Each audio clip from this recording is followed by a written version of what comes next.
Olá, pessoal! Estamos aqui novamente para continuarmos com o nosso estudo de genética. E hoje nós temos a maior pedreira da nossa matéria. Vamos ver mais um tipo de herança e esta herança refere-se à terceira lei, a lei de Morgan. Então vejam só, terceira lei da herança é de Morgan. Nós temos duas leis de Mendel. Primeira lei, segunda lei são de Mendel. A terceira é de Morgan, Thomas Morgan. O Morgan apareceu 50, 60 anos depois do Mendel. A terceira lei trata de dois pontos fundamentais. São a ligação fatorial, fatores são os genes, né? Ligação fatorial, nós já vamos ver o que significa isto, também chamado vinculagem ou linkage. Tudo isso aqui significa a mesma coisa. E o segundo ponto importante da terceira lei é a permuta ou crossing over. Olha aí, ó, um termo que todo mundo conhece. Já adiantando um pouquinho, vocês sabem que o crossing over ocorre durante a meiose, na formação dos gametas. É aquela troca de segmentos entre os cromossomos homólogos. Então, terceira lei, dois pilares, ligação fatorial, vinculagem ou linkage, que é uma coisa, e permuta ou crossing over, que é outra. Na verdade, a permuta ou crossing over é o oposto da ligação fatorial ou linkage. Muito bem, o que significa isso? O que nós estudamos na terceira lei? Vejam. Nós sabemos que nos cromossomos existem muitos genes, né? Muitos locos, eles estão dispostos linearmente ao longo do cromossomo. Aqui nós temos um parzinho de homólogos e em cada cromossomo centenas de genes. Cada genzinho determina uma característica diferente da outra. Muito bem, até agora nós tínhamos estudado apenas um locus, um genzinho no cromossomo. E agora, na terceira lei, nós vamos estudar no mesmo cromossomo genes diferentes situados em locos diferentes, cada qual com seus respectivos alelos no cromossomo homólogo, determinando características distintas. Ou seja, nós vamos estudar apenas duas características diferentes. Olha, uma determinada por um gene situado num dos locos, com seus alelos determinando um caráter X. E um outro genzinho situado num outro locus, com seus alelos determinando um caráter Y. O detalhe aqui é que estes dois genes estão situados no mesmo cromossomo. Então, é a primeira vez que nós vamos ver isso aí. Então, a terceira lei de Morgan, terceira lei da herança de Morgan, ela trata exatamente deste ponto. São duas características diferentes, determinadas por genes situados em locos diferentes do mesmo par de homólogos. Um gene determina um caráter, outro gene determina outro caráter. Só que eles estão no mesmo cromossomo, um num locus, outro no outro. Este é o ponto-chave da terceira lei da herança. Muito bem. Eu tenho aqui um indivíduo heterozigoto para dois pares. Ó, Azão, Azinho, Bzão, Bzinho. Então, vejam, no parzinho de cromossomos homólogos, ele é Azão, Bzão num cromossomo e Azinho, Bzinho no outro. Ó. O parzinho de alelos do gene, heterozigoto, Azão, Azinho para este determina uma característica e Bzão, Bzinho determina outra característica. Ele é heterozigoto para as duas, ou seja, tem caráter dominante para o caráter X, vamos dizer assim, determinado por Azão, Azinho, e dominante também para a segunda característica, Bzão, Bzinho, heterozigoto também para este caráter. Não é? Mas vejam só, o Azão e o Bzão estão no mesmo cromossomo, o Azinho e o Bzinho estão também no mesmo cromossomo. Então, quando ocorre meiose, quando ocorre gametogênese, o que acontece? cromossomo que contém o azão Bzão passa para o mesmo gameta e o azinho Bzinho passa para o outro. Então, isto é que vem a ser a ligação, ó. Genes situados no mesmo cromossomo, no caso, o azão e Bzão passam juntos para o mesmo gameta. Azinho e azinho estão no mesmo cromossomo, passam juntos para o mesmo gameta. Isto é que é chamado de ligação fatorial ou linkagem ou vinculagem. Este é o primeiro pilar da terceira lei da herança. Genes situados no mesmo cromossomo passam juntos para o mesmo gameta. Eles estão ligados. Isto é que é a ligação. Muito bem. Voltando. Então, claro, um indivíduo assim produz 2 tipos de gametas, 50% de cada. Agora, olhem só o detalhe seguinte. Olhem só. O que é isso aí? Este indivíduo aqui também é azão, azinho, Bzão, Bzinho, como aquele outro. Só que, neste caso, o parzinho de alelos, o gene que tem o parzinho de alelos, azão, azinho, estão num dos pares de cromossomos homólogos. E o Bzão, Bzinho está no outro par. Nós já estudamos esse tipo de herança. Não é? Afinal, o que é isto? Que tipo de herança é essa? Heterozigoto para os 2 pares, em pares independentes. Então, isso aí nada mais é do que a segunda lei de Mendel. Eu coloquei isso aqui para nós compararmos com o que nós vimos anteriormente. Não é? Vejam, vou voltar. Ó, reparem que aqui o azão, azinho, Bzão, Bzinho estão apenas num par de cromossomos homólogos, no mesmo par. E nesta situação, olha aí, ó, eles estão em pares de cromossomos homólogos diferentes. Então, isso aqui é segunda lei de Mendel. Segunda lei de Mendel, quantos tipos de gametas ele produz? Um indivíduo diíbrido, né? Se é um indivíduo diíbrido, ele vai produzir 4 tipos de gametas diferentes. Ó, segregação independente. Azão do primeiro, Bzão do segundo, azão do primeiro, Bzinho do segundo, azinho do primeiro, Bzão do segundo, azinho do primeiro, Bzinho do segundo. Portanto, ele vai produzir 4 tipos de gametas. Ó. Azão, Bzão, azão, Bzinho, azinho, Bzão, azinho, Bzinho. E 1/4 de cada, 25% de cada. No caso anterior, olhem aí, ele produziu somente 2 tipos de gametas. Só azão, Bzão e azinho, Bzinho. Muito bem. Comparem mais uma vez, 4 tipos de gametas, 25% de cada. Então, são situações diferentes. Ambos são heterozigoto para os 2 pares, azão, azinho, Bzão, Bzinho. Mas, na terceira lei da herança, ocupam o mesmo par de cromossomos homólogos. E, na segunda lei de Mendel, de hibridismo, segregação independente, ocupam pares de cromossomos homólogos independentes. Mas agora acontece uma coisa muito importante. Vejam novamente aqui no quadro. O indivíduo azão, azinho, Bzão, Bzinho, ele também, na terceira lei da herança, azão, azinho, Bzão, Bzinho no mesmo par de cromossomos homólogos, ele também pode produzir 4 tipos de gametas diferentes. Também pode. Quando é que ele vai produzir 4 tipos de gametas diferentes? Quando ocorrer na meiose o crossing over ou permuta.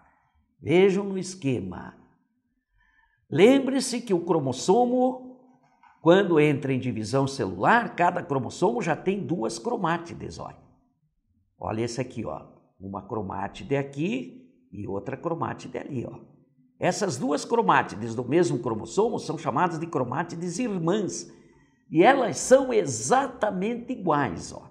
Então, se nesta cromátide tem num locus azão e no outro Bzão, se ela é azão, Bzão, a outra vai ser exatamente igual. Ela é irmã, ela é uma cópia idêntica. Ela também tem que ser azão, Bzão. No outro cromossomo é azinho, Bzinho, ó. Também nas 2 cromátides irmãs, vai ter Azinho, Bzinho numa, Azinho, Bzinho na outra. Só que pode ocorrer o crossing over ou permuta entre as duas cromátides homólogas internas. Homólogas são dos dois cromossomos. Essa é homóloga dessa. Essas duas são homólogas dessas aqui.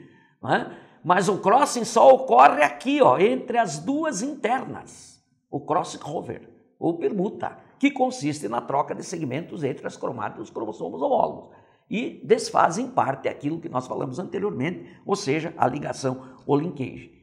Ocorrendo o crossing over ou permuta, este indivíduo vai produzir também 4 tipos de gametas diferentes. Vejam, olha o resultado da meiose.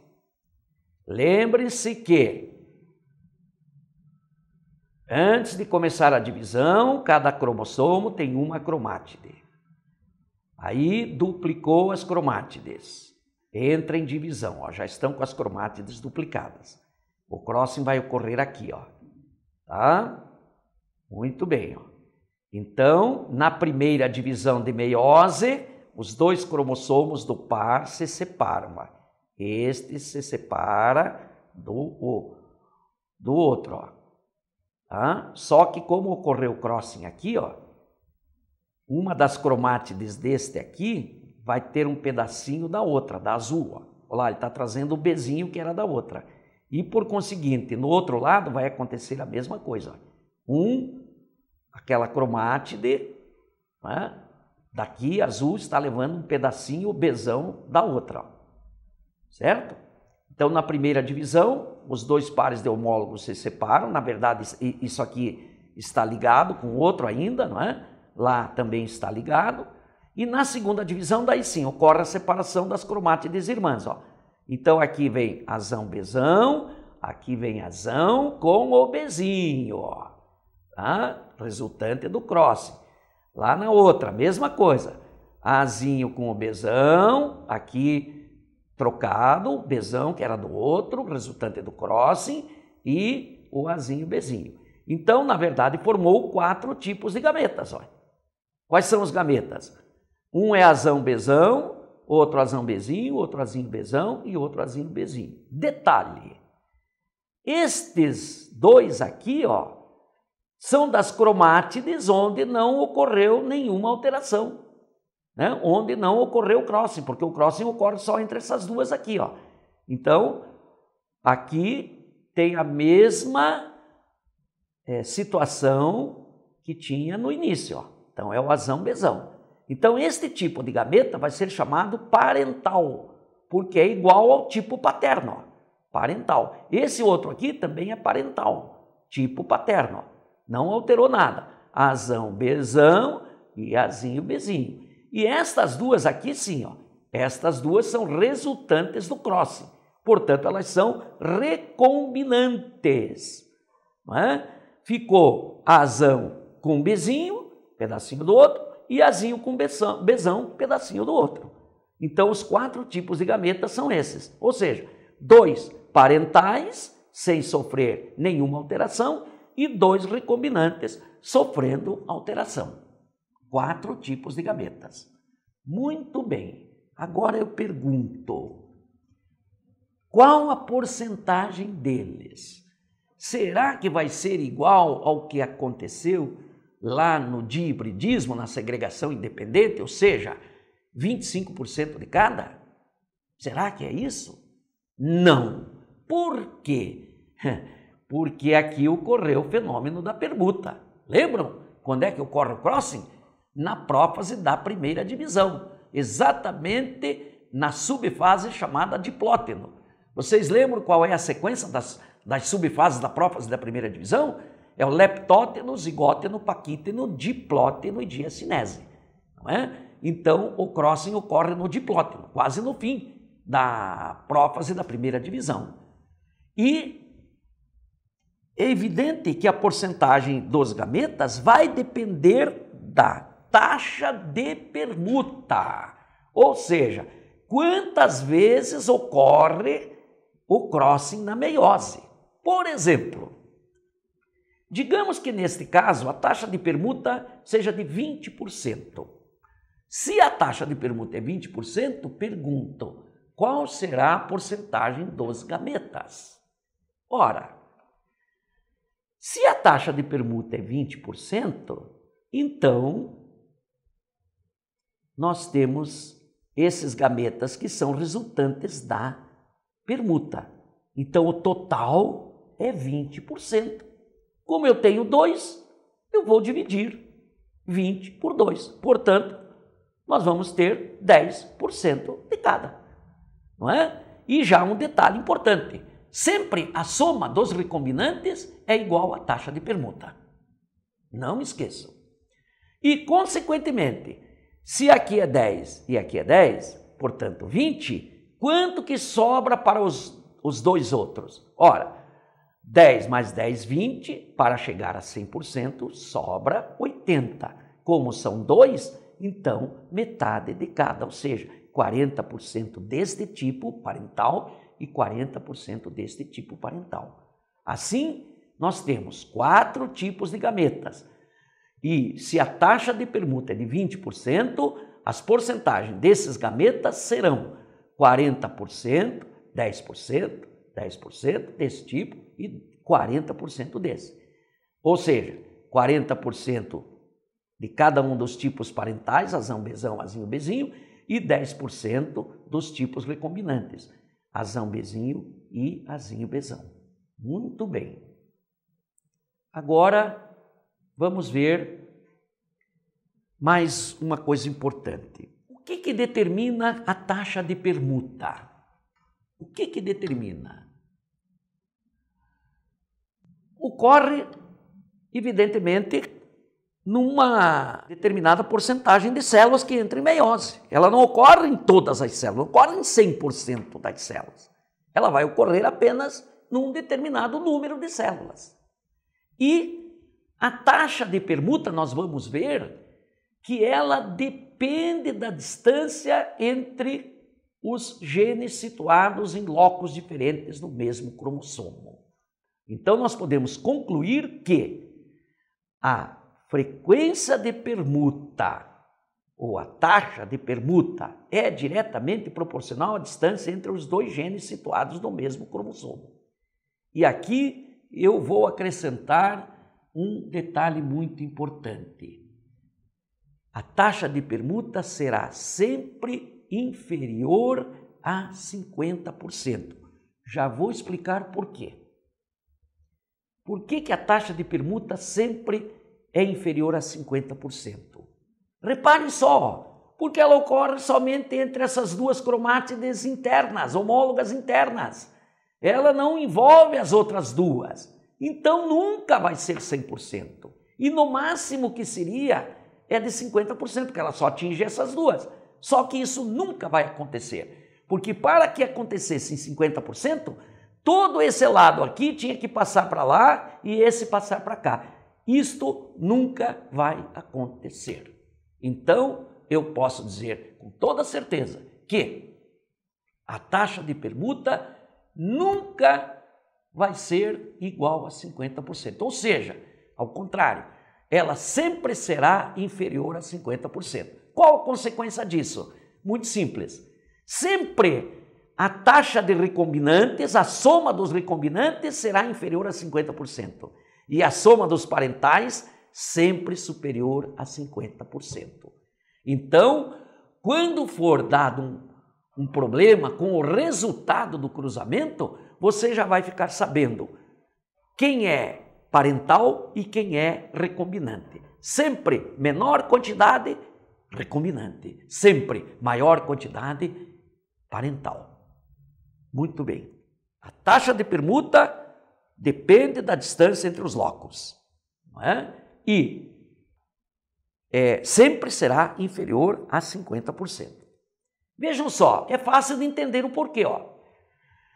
Reparem só, nesta situação aqui, que eu vou chamar de situação 1, os locos onde estão os genes A e B, né, estão mais distantes entre si do que na situação 2. Então, a distância entre esses dois locos aqui, neste parzinho de cromossomos, é maior do que neste segundo. Então eu pergunto, em qual das duas ocorre com maior frequência a taxa de permuta? Onde a distância entre os blocos é maior ou onde é menor? É muito fácil de entender isso. Ó. Aqui tem mais espaço para ocorrer a troca, né? E aqui tem menos espaço para ocorrer a troca. Logo, onde é que vai ocorrer crossing com maior frequência? É aqui, na situação 1. Logo, quanto maior a distância, maior a taxa de permuta. Quanto menor a distância, menor a taxa de permuta. Bom, foi criada uma unidade para medir a distância entre os blocos. Nada mais justo do que denominar esta unidade de centimorgan. Claro, né? Não precisa nem dizer por quê. Homenagem ao Morgan. Centimorgan ou unidade de recombinação. Quanto vale isso? Vale 1% de permuta. Ou seja, 1 centimorgan significa que a distância que ocorreu 1% de permuta. Então, se ocorrer 5% de permuta, significa que a distância é de 5 centimorgans. Se a distância for 10 centimorgans, significa que a taxa de permuta é de 10%. Então, sabendo uma coisa, sabe a outra. Sabendo um, sabe o outro. É simples. Dado a distância, você sabe a taxa de permuta e vice-versa.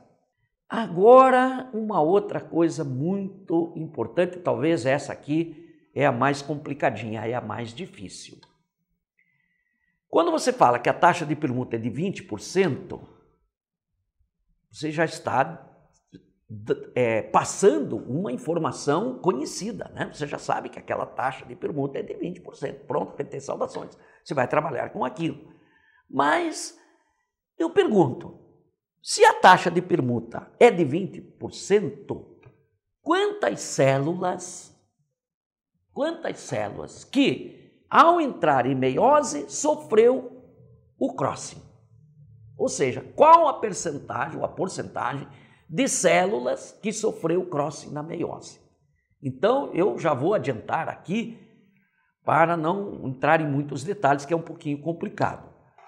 No caso que nós vimos anteriormente, se a taxa de permuta é de 20%, isso significa que ocorreu crossing em 40% das células e, consequentemente, não ocorreu crossing em 60% das células. Vamos detalhar. Reparem só. Aqui está a célula, né, o indivíduo que vai sofrer meiose, vai formar os gametas. Azão, azinho, bezão, bezinho. Certo? Muito bem. Então, deste lado aqui estão as células onde vai ocorrer o crossing. Se ocorrer o crossing, ele vai produzir 4 tipos. Certo? Muito bem.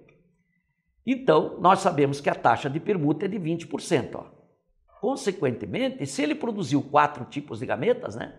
Olha lá, azão, bezão, azinho, bezinho, esses são os parentais. E azão, bezinho e azinho, bezão são os recombinantes, cuja soma é 20%, que corresponde à taxa de permuta. Como eu tenho um total de 4, não é? Eu tenho um total de 4, então a porcentagem dos outros dois vai ser igual. Consequentemente, 10 mais 10. Ou seja, 40 em 40% das células, se você pegar cada célula, uma célula, outra célula, 40% das células, aconteceu isso. Então, as porcentagens são estas aqui, ó. 10, 10, 10 e 10, 10 de cada. Do outro lado, estão as células onde não ocorreu o crossing, que, portanto, só vai formar gametas do tipo parental. Ó. Também vai formar 4, ó. Só que 2 são do tipo azão-bezão e 2 são do tipo azinho-bezinho. Ora, se eu tenho 40% das células aqui, onde ocorreu o crossing, aqui são 60%. Logo, eu vou dividir 60% no total dessas células, consequentemente 15 de cada. Ou seja, somando essas duas, dá 30%. 15 mais 15, 30. desse tipo parental. Somando essas duas, 30% desse tipo parental, Azinho e Bzinho. Agora, vejam, eu tenho total 100% das células. Em 40 ocorreu crossing, em 60 não ocorreu. Reparem que a soma dos parentais, o P, é sempre maior do que a soma dos recombinantes. Isso vai ficar claro na lâmina seguinte. Reparem. Aí está. Porque agora nós vamos somar. Ó. Tipo parental, Azão, Bzão. 10% das células onde ocorreu crossing, mais 30% das células onde não ocorreu crossing. 30 mais 10, 40. O outro tipo parental, ó, o Azinho e o Bzinho, está aqui, ó, 10% das células onde ocorreu crossing e 30% das células onde não ocorreu crossing. 30 mais 10, 40. Então, esses são os parentais, 40 e 40. E recombinante só vem daqui, ó, só das células onde ocorreu o crossing. E cuja taxa, nós sabemos, foi de 20%. Então, só formou dois tipos, 10 deste tipo de recombinante, Azão, Bzinho, e 10 deste tipo, Azinho, Bzão, somando 20%. Pronto, está aí o total de gametas de cada tipo. 40% Azão, Bzão, tipo parental, 40% Azinho, Bzinho, tipo parental, 10% Azão, Bzinho, tipo recombinante, 10% Azinho, Bzão, tipo recombinante. A soma dos recombinantes dá 20%, que é exatamente a metade do total de células, lembre-se, não é? Que sofreu crossing na meiose. Portanto, se você sabe uma coisa, você vai saber a outra. Consequentemente, aqui sempre a soma dos recombinantes, que corresponde à taxa de permuta, vai ser a metade do total de células que sofreu crossing na meiose. E, consequentemente, o total de células que sofreu crossing na meiose sempre será o dobro da taxa de permuta, da soma dos recombinantes. E, mais uma vez, fica bem claro que a soma dos parentais sempre será maior do que 50%. E a soma dos recombinantes sempre será inferior a 50%. Isso aqui, evidentemente, é um modelo. Nós estamos estudando um modelo, e esse modelo, então, se aplica para todas as situações. Mas nós temos ainda um complemento, né? De tudo aquilo que nós vimos até aqui, nós podemos representar de maneira simplificada. Eu sei que não é fácil, porque muitos assuntos são complicados, como é o caso em questão, mas nós podemos tentar simplificar. Veja, um indivíduo Azão, Azinho, Bzão, Bzinho. Total de células. Muito bem, 100% das células. Em 40% das células ocorreu o crossing. Tá? Então, quando ocorre o crossing, ele vai produzir 4 tipos de gametas. Certo? 2 tipos parentais, Azão, Bzão e Azinho, Bzinho. 10% de cada.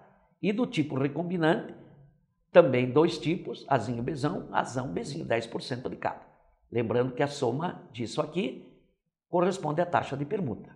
Muito bem, então esses são os gametas resultantes das células onde ocorreu o crossing da meiose. E em 60% das células não ocorreu, portanto ele vai produzir só gametas do tipo parental, de 2 tipos, Azão, Bzão, Azinho, Bzinho, 30% de cada. Somando então os parentais daqui com os parentais dali, nós vamos ter 40% de gametas Azão, Bzão, Azinho, Bzinho e 10% dos recombinantes de cada tipo.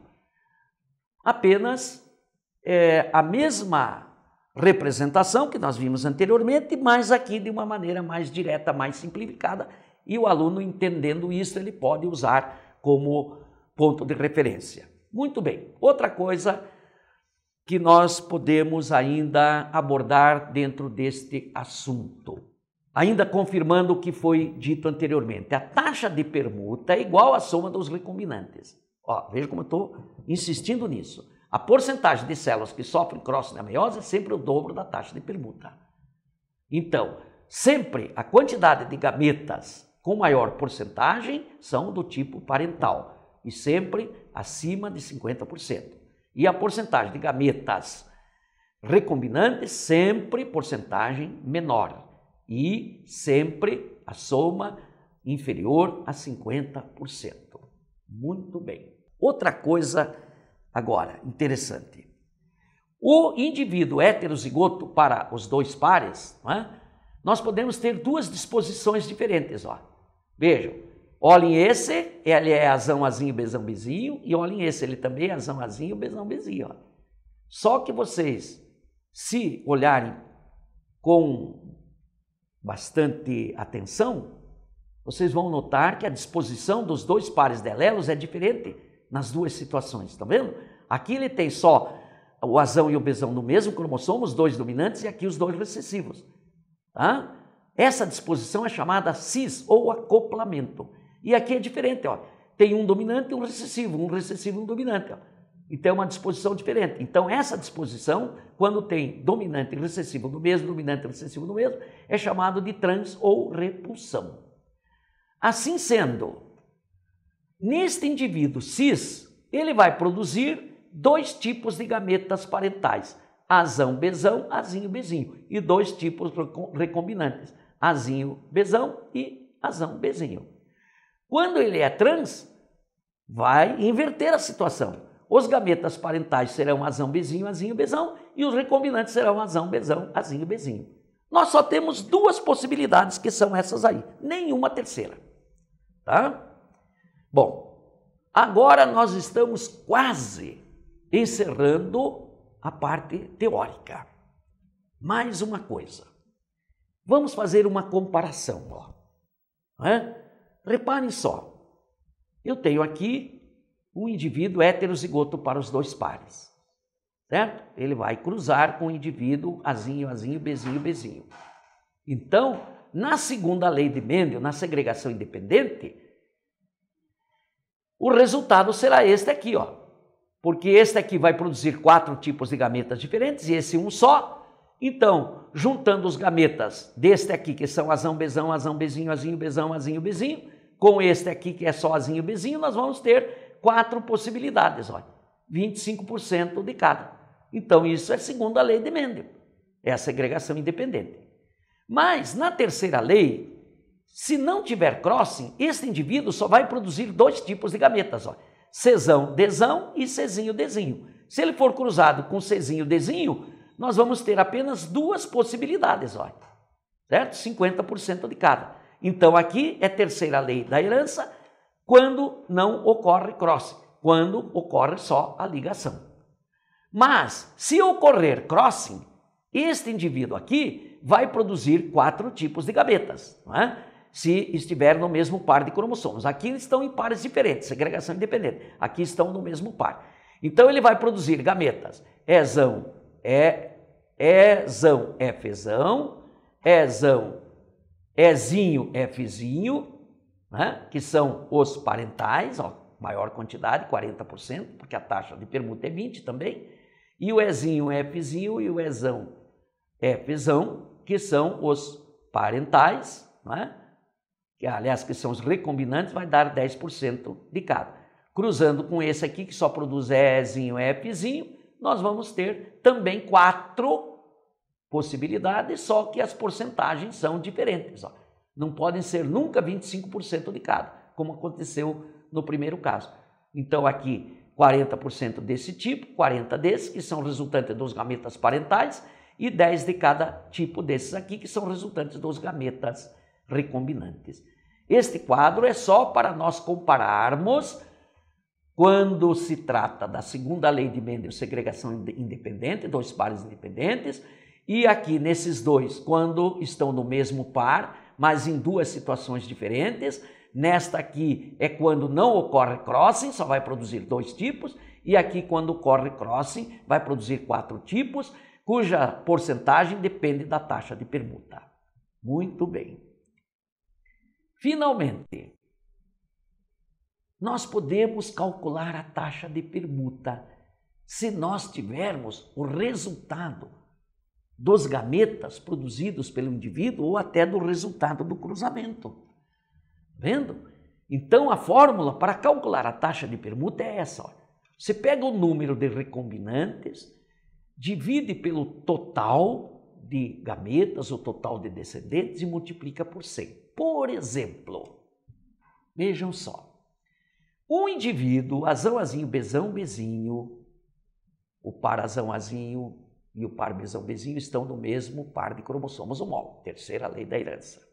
Vejam, este indivíduo produziu os seguintes tipos de gametas com as seguintes quantidades.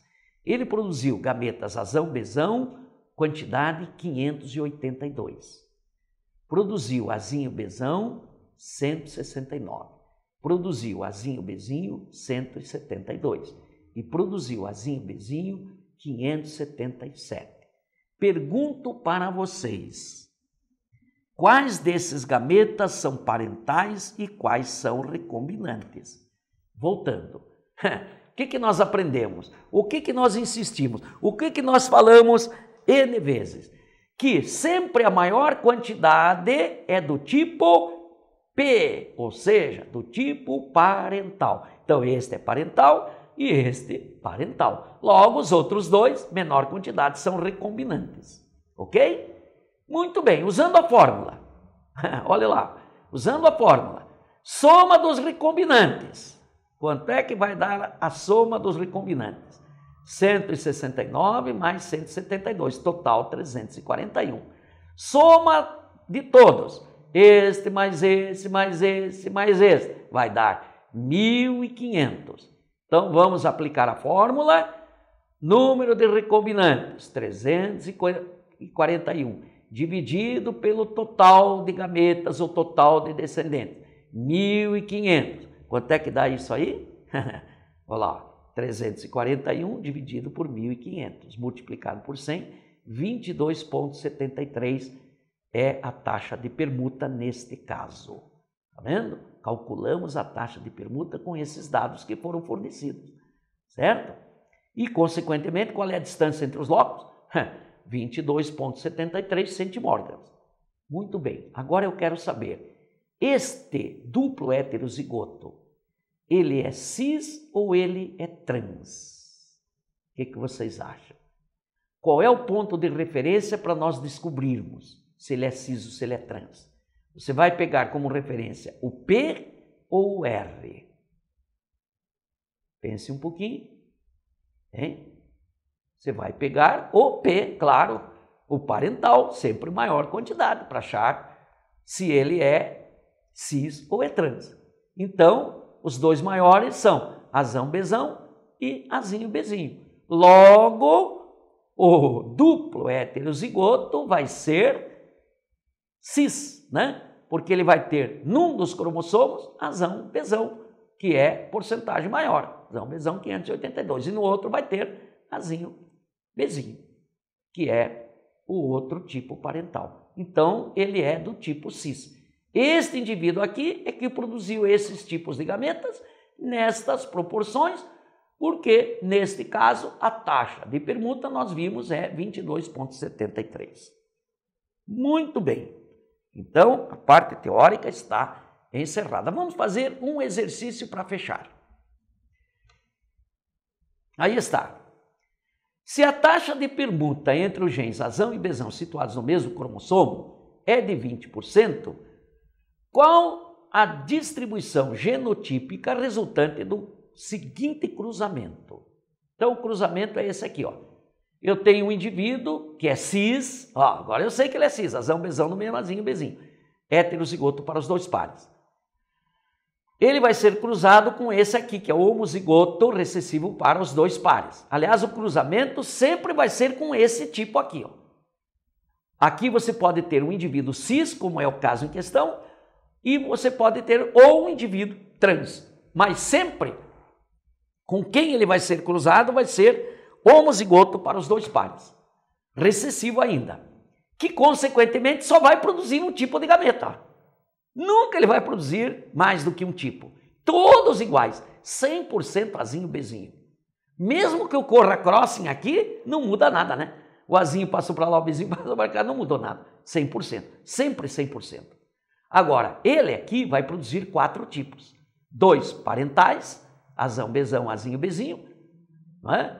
E 2 recombinantes, azão, bezinho e azinho, bezão. Se a taxa de permuta é de 20%, 10% de cada um, sobrou 80%, 40% de cada.